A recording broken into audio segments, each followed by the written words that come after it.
आप सभी का स्वागत है हमारे चैनल पर। आज हम एनसीईआरटी हिस्ट्री क्लास 6 to 12 से उत्तर मुगल काल के महत्वपूर्ण एमसीक्यू क्वेश्चन कराने वाले हैं। ये सवाल BPSC, UPSC, SSC, railway, Bihar police, लेखपाल जैसे वनडे एग्जाम में सभी प्रतियोगी परीक्षाओं के लिए बहुत महत्वपूर्ण है। तो वीडियो को ध्यान से अंत तक जरूर देखें, क्योंकि आज के एमसीक्यू से आपका इतिहास का यह चैप्टर पूरी तरीके से क्लियर हो जाएगा।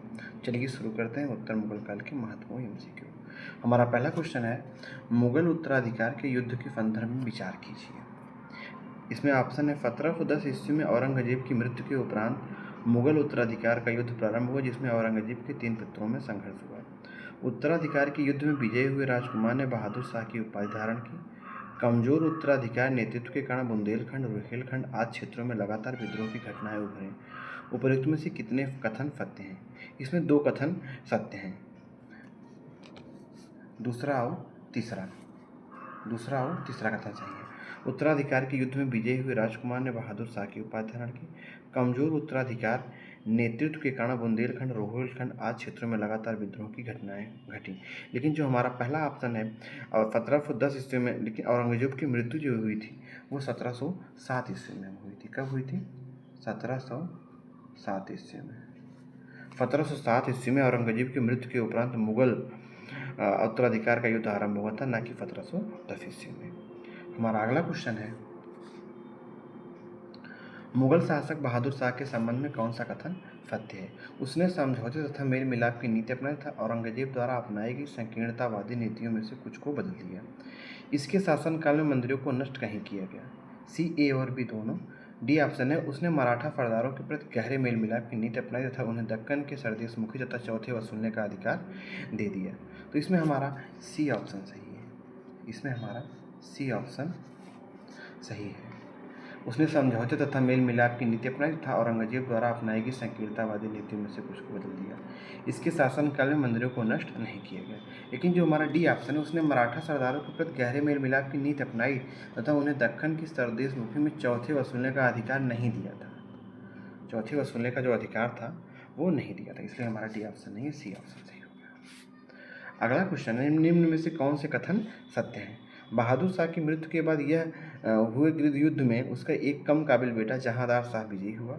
जहांदार शाह को अपने समय के सबसे शक्तिशाली सामंत जुल्फिकार खां का समर्थन प्राप्त था। जहांदार शाह के शासनकाल में जजिया को पुनः प्रारंभ कर दिया गया।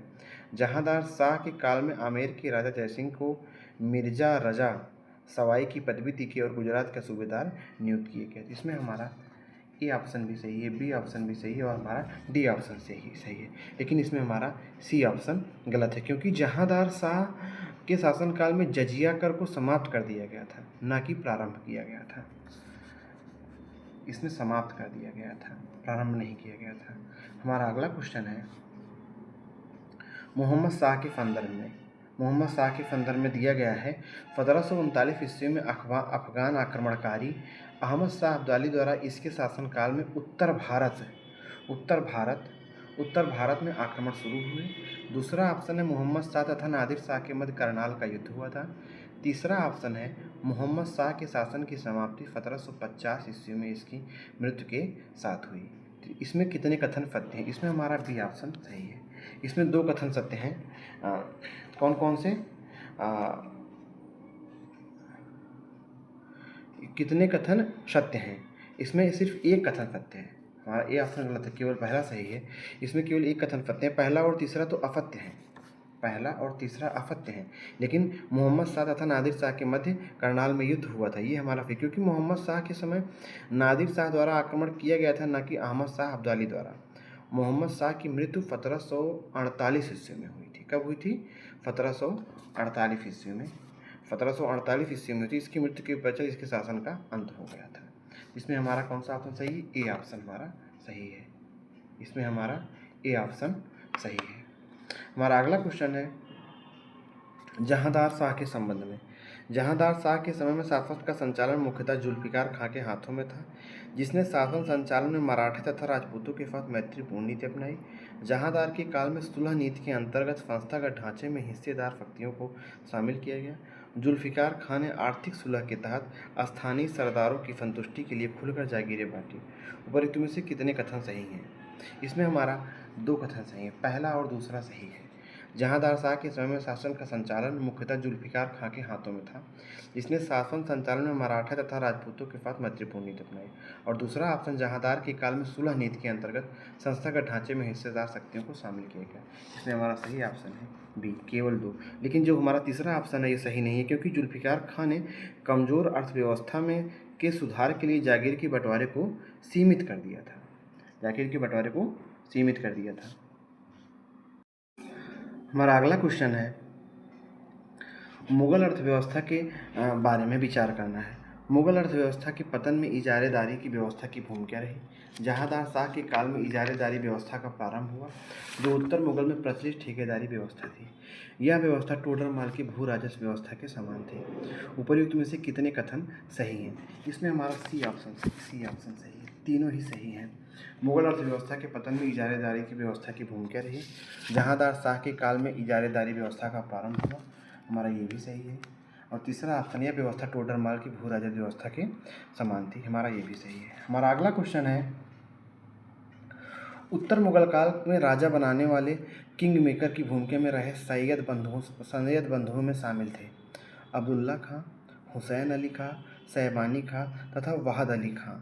तो उत्तर मुगल काल में जो है राजा बनाने वाले किंग मेकर की भूमिका में सैयद बंधुओं में अब्दुल्ला खां और हुसैन अली खां जी शामिल थे। फर्रुख सियर को शासक बनाने में सैयद बंधुओं की बड़ी भूमिका थी। फर्रुख सियर ने 1713 ईस्वी में जहांदार शाह को पराजित कर मुगल साम्राज्य की सत्ता प्राप्त की थी। हमारा अगला क्वेश्चन है, निम्नलिखित को कालानुक्रम में व्यवस्थित कीजिए तथा नीचे दिए गए कोड को सही उत्तर का चयन कीजिए। मोहम्मद शाह, जहांदार शाह, आलमगीर द्वितीय, अहमद शाह। इसमें हमारा बी ऑप्शन सही है, बी ऑप्शन सही है। दूसरा, जहांदार शाह का जो शासनकाल था,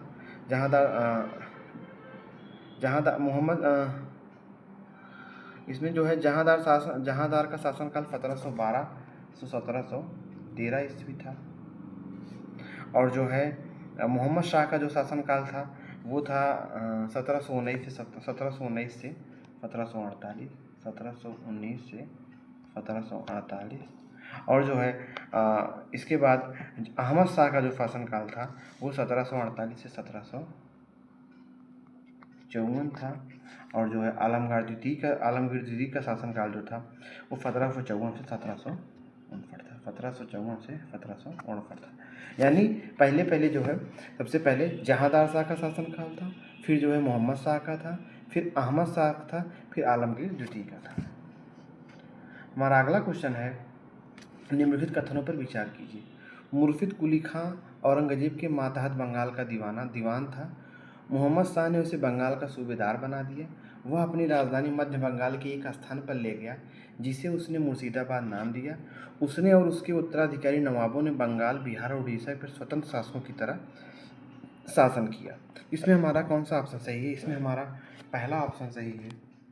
मुर्शिद कुली खां औरंगजेब के मातहत बंगाल का दीवान था। और तीसरा है, वह अपनी राजधानी मध्य बंगाल के एक स्थान पर ले गया जिसे उसने मुर्शिदाबाद नाम दिया। और इसमें चौथा ऑप्शन है, उसने और उसके उत्तराधिकारी नवाबों ने बंगाल, बिहार और उड़ीसा पर स्वतंत्र शासकों की तरह शासन किया। और हमारा कथन दूसरा जो है इसलिए गलत है क्योंकि मुर्शिद कुली खां 1717 ईस्वी में फर्रुख सियर के द्वारा बंगाल का सूबेदार बनाया गया था, न कि मोहम्मद शाह के द्वारा। हमारा अगला क्वेश्चन है, चिनकिलिच खां के संदर्भ में कथनों पर विचार कीजिए। वह 1722 ईस्वी में मुगल शासक का वजीर बना। उसने प्रशासनिक सुधार के लिए प्रयत्न किया। वह जनवरी 1723 में वजीर पद को छोड़कर दक्कन चला गया। उसका जाना मुगल साम्राज्य से निष्ठा और सद्गुणों के पलायन का प्रतीक था। इसमें हमारा पूछ रहा है कि कौन से कथन सत्य हैं। हमारा सही ऑप्शन है सी ऑप्शन। हमारा पहला सही है, वह 1722 ईस्वी में मुगल शासक का वजीर बना।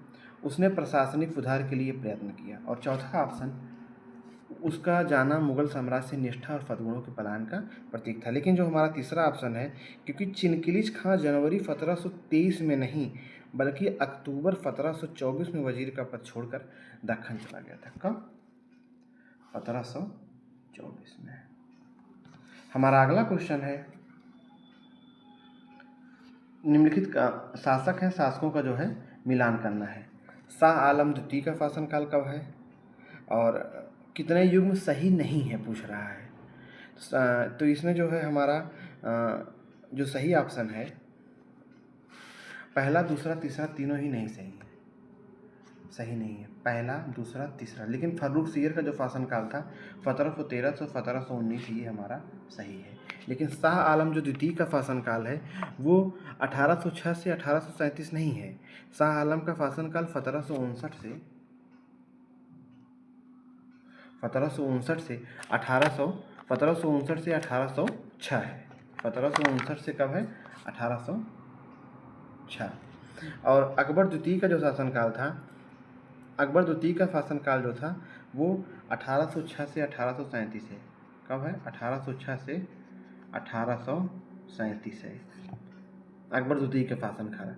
और तीसरा बहादुर शाह, तो बहादुर शाह का जो शासनकाल था वो 1707 से, बहादुर शाह प्रथम का जो शासनकाल था वो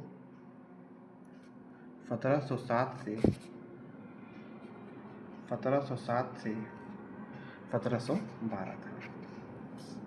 1707 से 1700। शाह आलम द्वितीय का शासनकाल कब से था? 1759 से 1806। अकबर द्वितीय का शासनकाल 1806 से 1837।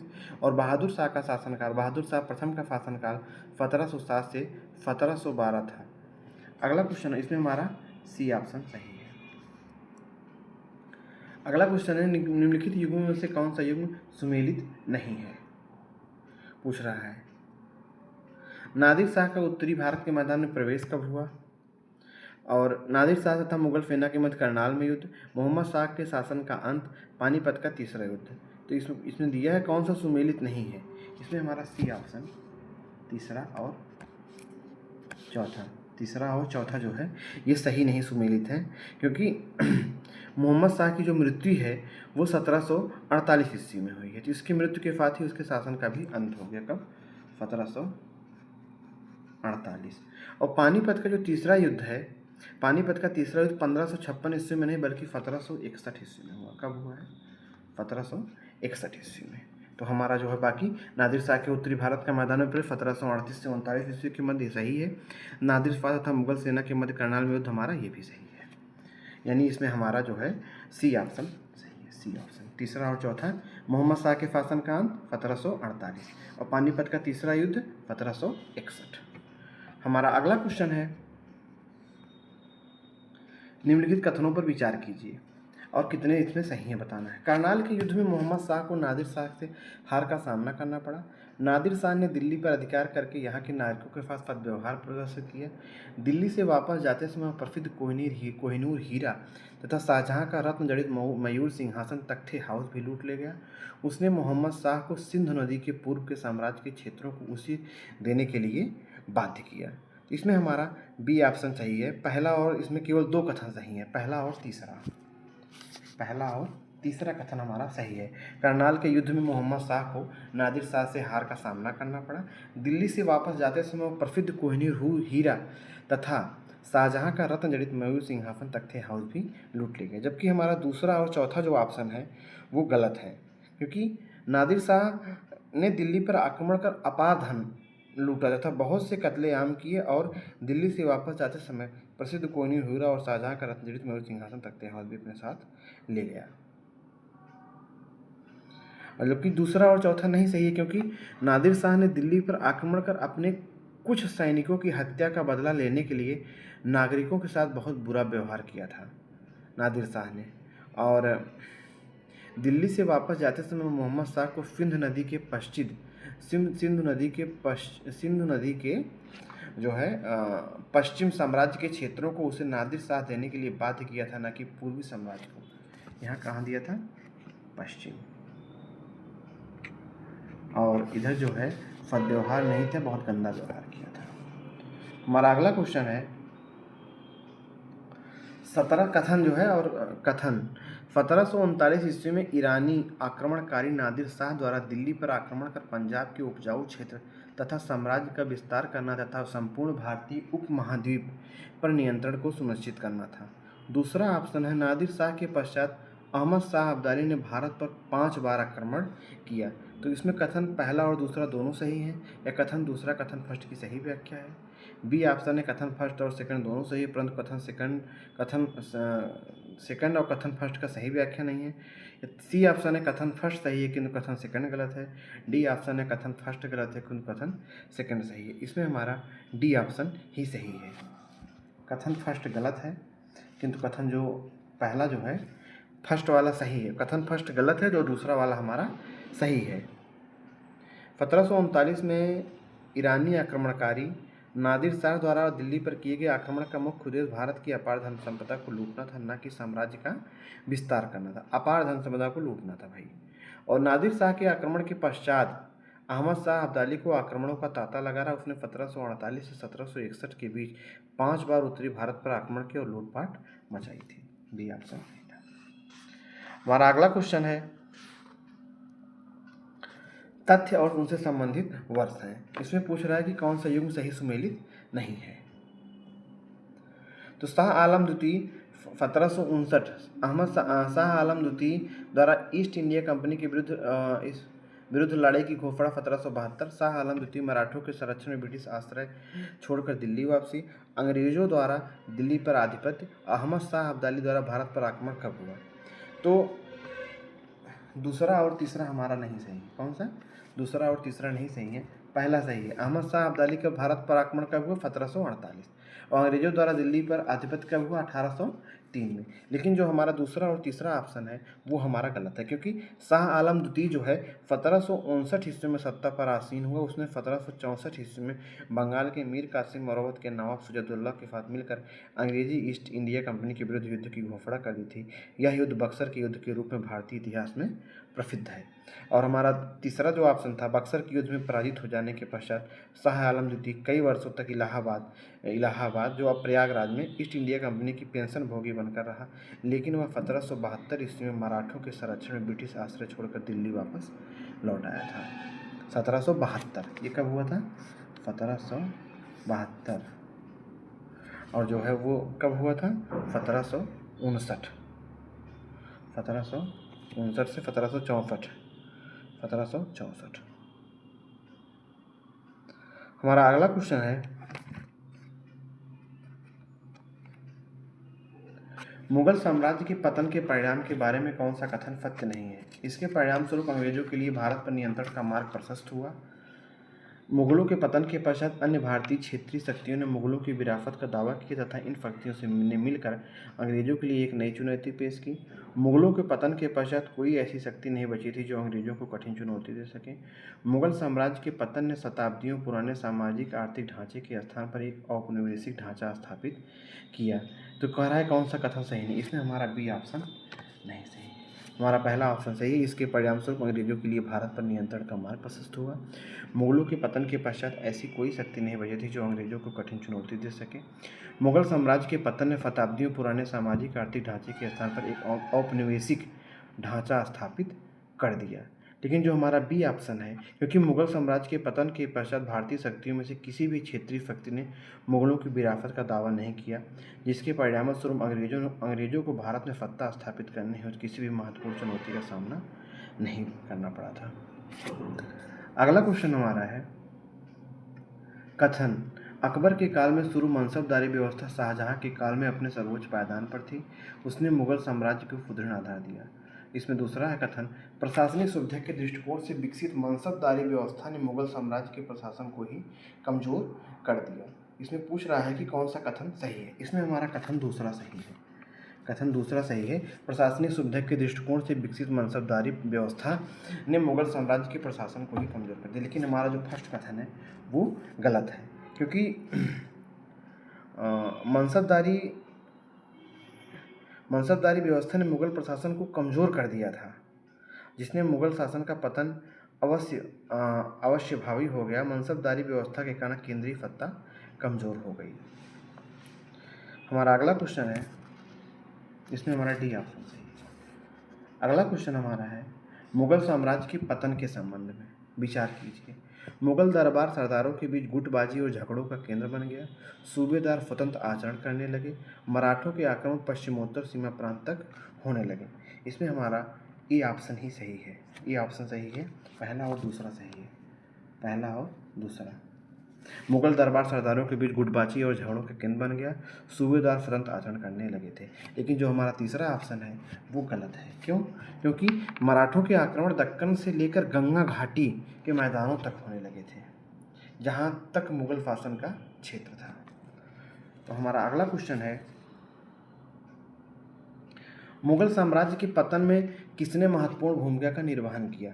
कुल कृषि भूमि क्षेत्र का विस्तार, जब्ती क्षेत्र का विस्तार, कपास तथा नील उत्पादन में वृद्धि, उपर्युक्त में से कोई नहीं। इसमें हमारा डी ऑप्शन है, उपर्युक्त में से कोई नहीं। मुगलकालीन अर्थव्यवस्था के विकास को दर्शाते हैं।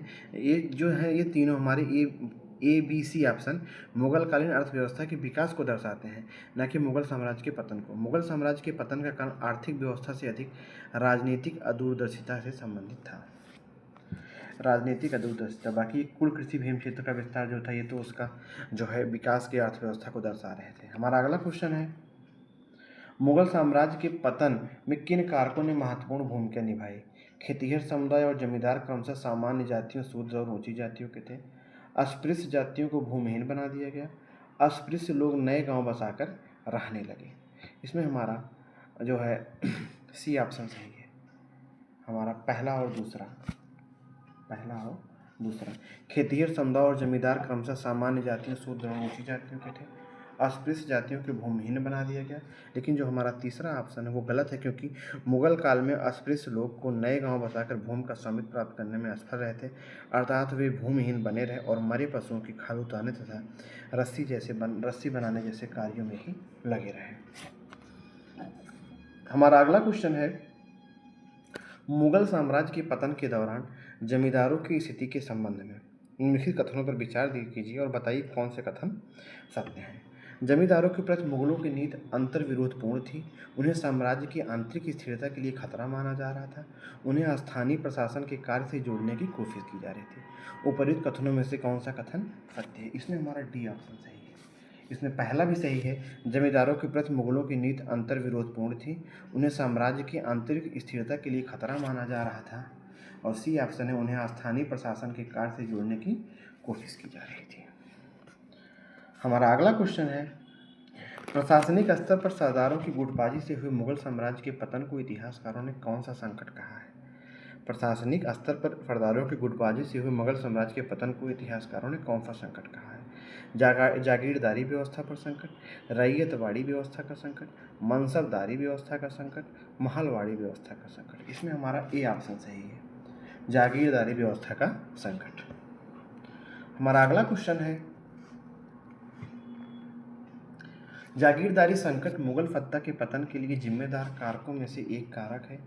किस इतिहासकार ने जागीरदारी संकट को मुगल पतन की व्यवस्था में शामिल किया? भीमसेन, खाफी खां या फतीश चंद्र, अब्बास खां या सरवानी फतीश चंद, खाफी खां, भीमसेन, अब्बास खां या सरवानी। इसमें हमारा बी ऑप्शन सही है, खाफी खां और फतीश चंद्र। जागीरदारी संकट में मुगल सत्ता के पतन के जिम्मेदार कारक हैं जो मुगल पतन की व्याख्या की, उसमें खाफी खां इतिहासकार और फतीश चंद्र जी ने इसका मुख्य कारक बताया है। हमारा अगला क्वेश्चन है, मुगल साम्राज्य के पतन के संबंध में औरंगजेब की नीतियों पर विचार कीजिए। उसने बीजापुर और गोलकुंडा को खालसा के रूप में सुरक्षित की रखा। वह खालसा से युद्ध का खर्च निकालना चाहता था। इसमें हमारा सी ऑप्शन सही है। उसने बीजापुर और गोलकुंडा को खालसा के रूप में सुरक्षित रखा। वह खालसा से युद्ध का खर्च निकालना चाहता था, क्योंकि वे सबसे अच्छी जागीरें थी और औरंगजेब द्वारा सबसे अच्छी जागीरों में गोलकुंडा और बीजापुर को सुरक्षित रखने का उद्देश्य उन क्षेत्रों से प्राप्त आय से युद्ध में होने वाले खर्चों का वहन करना था। हमारा अगला क्वेश्चन है, मुगल साम्राज्य के पतन में महत्वपूर्ण भूमिका निभाने वाले जागीर के संबंध में कथनों पर विचार कीजिए। औरंगजेब के काल में जागीर में कमी की समस्या विकराल हो गई। औरंगजेब की दक्कन विजय ने जागीर की समस्या को समाप्त कर दिया। इसमें हमारा ए ऑप्शन सही है, केवल पहला सही है। औरंगजेब के काल में जागीर की कमी की समस्या विकराल हो गई। लेकिन हमारा दूसरा कथन जो है वो असत्य है, क्योंकि औरंगजेब की दक्कन विजय के पश्चात जागीरों की समस्या का समाधान नहीं निकला था। हमारा अगला क्वेश्चन है, निम्नलिखित में से कौन सा संगठन मुगलों के अधीन विकसित सबसे महत्वपूर्ण संस्थाओं में से एक था? उमरा संगठन, मुकद्दम संगठन, खालसा संगठन या मीर बख्शी संगठन? तो हमारा ए ऑप्शन सही है, उमरा संगठन। उमरा संगठन जो है महत्वपूर्ण संस्थाओं में से एक था। हमारा अगला क्वेश्चन है, मुगल साम्राज्य के पतन में सरदार संगठन की भूमिका के संबंध में कौन सा कथन सत्य नहीं है? सरदार संगठन ने राष्ट्र विरोधी कार्य किया। सरदार संगठन विभिन्न नस्लीय पहचान का था। सरदार संगठन का राष्ट्रीय चरित्र उभर कर सामने आ गया। उपयुक्त में से कोई नहीं। इसमें हमारा सी ऑप्शन सही है। सरदार संगठन का राष्ट्रीय चरित्र उभर कर सामने आ गया। हमारा अगला क्वेश्चन है, मुगल साम्राज्य के पतन में प्रशासन की भूमिका के संबंध में निम्नलिखित कथनों पर विचार कीजिए। मुगल शासन प्रणाली अत्यधिक केंद्रीकृत थी। अयोग्य शासकों के अभाव में केंद्रीकृत प्रशासन में बिखराव आया। वजीरों ने केंद्रीकृत सत्ता को संभाल लिया। इसमें हमारा बी ऑप्शन सही है, जिसमें जो है पहला और दूसरा ही सत्य है। पहला और दूसरा, मुगल शासन प्रणाली अत्यधिक केंद्रीकृत थी और सुयोग्य शासकों के अभाव में केंद्रीकृत प्रशासन को बिखराव आया। जबकि तीसरा हमारा असत्य है, क्योंकि मुगल साम्राज्य की बिखरती हुई केंद्रीकृत व्यवस्था को वजीरों ने संभालने की कोशिश की, परंतु वे उसमें सफल नहीं हुए। हमारा अगला क्वेश्चन है, इसमें हमारा जो सही ऑप्शन था केवल 2, बी ऑप्शन हमारा सही था। अगला क्वेश्चन हमारा है, निम्नलिखित कथनों पर विचार कीजिए। शिवाजी के नेतृत्व में मराठा दक्कन में बहुत शक्तिशाली हो गए, जिन्होंने मुगलों को अधिकारों को चुनौती दी। राजपूताना संबंधों में मारवाड़ के राज सिंहासन के मुद्दे पर औरंगजेब के हस्तक्षेप ने प्रतिकूल प्रभाव उत्पन्न किया। 1687 ईस्वी में बीजापुर और गोलकुंडा के दक्कनी राज्य के मुगलों का अधीन होना मुगलों को अस्थायित्व का आधार बना। इसमें हमारा बी ऑप्शन ही सही है। इसमें पहला और दूसरा सत्य है। शिवाजी के नेतृत्व में मराठा दक्कन में बहुत शक्तिशाली हो गए और जिन्होंने मुगलों को अधिकारों को चुनौती दी। और दूसरा ऑप्शन, राजपूताना संबंधों में मारवाड़ के राज सिंहासन के मुद्दे पर औरंगजेब के हस्तक्षेप ने प्रतिकूल प्रभाव उत्पन्न किया। लेकिन हमारा जो तीसरा ऑप्शन है वो गलत है, क्योंकि 1687 में बीजापुर तथा गोलकुंडा को मुगल साम्राज्य ने जोड़ दिया गया, किंतु औरंगजेब द्वारा दक्कन में किया गया खर्च मुगल साम्राज्य के लिए एक अपव्यय सिद्ध हुआ, जिसने मुगल साम्राज्य में अस्थिरता उत्पन्न कर दी। इसमें हमारा बी ऑप्शन सही है। अगला क्वेश्चन है,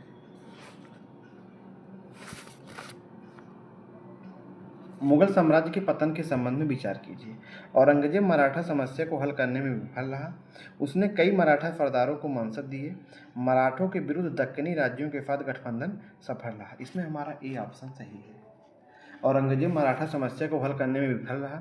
उसने कई मराठा सरदारों को मनसब दिए। जबकि हमारा तीसरा ऑप्शन जो है वो असत्य है, क्योंकि मुगल साम्राज्य मराठों के विरुद्ध दक्कनी राज्यों के साथ गठबंधन करने में विफल रहा, क्योंकि इस विफलता की इतिहासकारों द्वारा आलोचना की गई। यहाँ सफल नहीं रहा था, असफल था, विफल था। अगला क्वेश्चन हमारा है, निम्नलिखित कथनों पर विचार कीजिए। शाह आलम ने सुदूर दक्षिण तक पहुंच बनाने के लिए औरंगजेब को बीजापुर और गोलकुंडा को समझौता करने की सलाह दी। औरंगजेब ने दक्षिण में विस्तार के लिए समझौते का दृष्टिकोण अपना, जिसने उत्तर में राजपूत और दक्कन में मराठा नीति को संतुलित किया। इसमें हमारा सी ऑप्शन सही है। इसमें हमारा पहला तो सही है, शाह आलम ने सुदूर दक्षिण तक पहुंच बनाने के लिए औरंगजेब को बीजापुर और गोलकुंडा से समझौता करने की सलाह दी। लेकिन जो हमारा दूसरा ऑप्शन है वो गलत है। दूसरा ऑप्शन हमारा गलत है। अगला क्वेश्चन हमारा है, मुगल साम्राज्य के पतन में राजपूत शासकों की भूमिका के संबंध में कौन सा कथन सत्य नहीं है? मारवाड़ के साथ मुगलों की अनबन हो गई थी। औरंगजेब ने मेवाड़ को नष्ट कर दिया था। दक्कन के युद्ध में राठौर राजपूतों ने औरंगजेब का साथ दिया। या उपयुक्त में से कोई नहीं। हमारा सी ऑप्शन जो है गलत है। सी ऑप्शन हमारा, क्योंकि दक्कन युद्ध में राठौर राजपूतों ने औरंगजेब का साथ नहीं दिया था। बाकी मारवाड़ के साथ मुगलों की अनबन हो गई थी, ये सही था। औरंगजेब ने मेवाड़ को नष्ट कर दिया था, ये भी सही था, साथ नहीं दिया था। अगला क्वेश्चन हमारा है, और औरंगजेब की धार्मिक नीति ने मुगल साम्राज्य को किस प्रकार पतन की ओर अग्रसर किया? औरंगजेब का दृष्टिकोण रूढ़िवादी था और उसने इस्लामी कानून की मर्यादाओं के अंदर रहने का प्रयत्न किया। उसने अनेक अवसरों पर अपनी गैर मुस्लिम प्रजा की भावनाओं का आदर करने की विमुखता का परिचय दिया। इसमें हमारा सी ऑप्शन सही है, पहला और दूसरा। सी ऑप्शन सही है। औरंगजेब का दृष्टिकोण जो था उसने इस्लामी कानून की मर्यादाओं के अंदर रहने का प्रयत्न किया। उसने अनेक अवसरों पर अपने गैर मुस्लिम प्रजा की भावनाओं को आदर करने की विमुखता का परिचय दिया। अगला क्वेश्चन हमारा है, औरंगजेब द्वारा उठाए गए निम्नलिखित में से किन कदमों ने मुगल साम्राज्य के पतन की भूमिका निभाई? मंदिरों के प्रति कड़ी नीति, जजिया कर को लागू करना, इस्लामी कानून को वरीयता, ये सभी। ये तीनों ही जो है उनके मुगल साम्राज्य को पतन करने के कारण थे। नेक्स्ट, मुगल साम्राज्य के पतन में औरंगजेब की भूमिका के संबंध में कथनों पर विचार कीजिए। औरंगजेब परिस्थितियों के हाथों का खिलौना था। औरंगजेब उन परिस्थितियों का सृजन करता स्वयं था। हमारा ए ऑप्शन सही है, ये बात सही है। अगला क्वेश्चन हमारा है, औरंगजेब की मृत्यु के पश्चात उसके उत्तराधिकारियों के समक्ष जो संकट उत्पन्न हुए उसके प्रमुख कारण थे। सूबेदार का सैनिक प्रशासन एवं राजस्व कार्यालय में नियंत्रण का खत्म होना, औरंगजेब का दक्कन में लंबी लड़ाई लड़ते हुए साम्राज्य के सैन्य और वित्तीय संसाधनों की बड़ी मात्रा में खर्च करना, प्रशासनिक कुशलता में कमी, विभिन्न क्षेत्रों में होने वाले कृषक एवं जमींदारों का विद्रोह। इसमें हमारा ए ऑप्शन सही है, दूसरा, तीसरा, चौथा सही है, जबकि पहला ऑप्शन हमारा गलत है, क्योंकि सूबेदार के रूप में नियुक्त अभिजात अक्सर राजस्व और सैन्य प्रशासन, दीवानी एवं फौजदारी दोनों कार्यालयों पर नियंत्रण रखते थे। हमारा अगला क्वेश्चन है, मुगल साम्राज्य के पतन के पश्चात 3 प्रमुख राज्यों तथा उनके संस्थापकों के संदर्भ में सही सुमेलित हैं। बंगाल मुर्शिद कुली खां, हैदराबाद निज़ामुल मुल्क आसफ जाह, और तीसरा अवध अजीजुद्दीन। तो हमारा इसमें सी ऑप्शन सही है, पहला और दूसरा। बंगाल मुर्शिद कुली खां, हैदराबाद निजाम अल मुल्क आसफ जाह, जबकि अवध जो था, अवध नहीं सही सुमेलित थे, क्योंकि अवध नामक स्वतंत्र राज्य की जो स्थापना थी अजीजुद्दीन ने नहीं बल्कि बुरहान उल मुल्क सादत खान, बुरहान उल मुल्क सादत खान ने की थी। उसने 1722 ईस्वी में अवध का सूबेदार नियुक्त किया गया था। तो दोस्तों, ये थे उत्तर मुगल काल से जुड़े महत्वपूर्ण एमसीक्यू क्वेश्चन। अगर आपको यह वीडियो अच्छा लगा हो तो वीडियो को लाइक करें और चैनल को सब्सक्राइब करें और अपने दोस्तों के साथ ज़रूर शेयर करें ताकि वो भी तैयारी कर सकें। हमारे चैनल पर NCERT, history, geography, polity, economy सभी विषयों की एमसीक्यू इसी तरह कराए जाएंगे।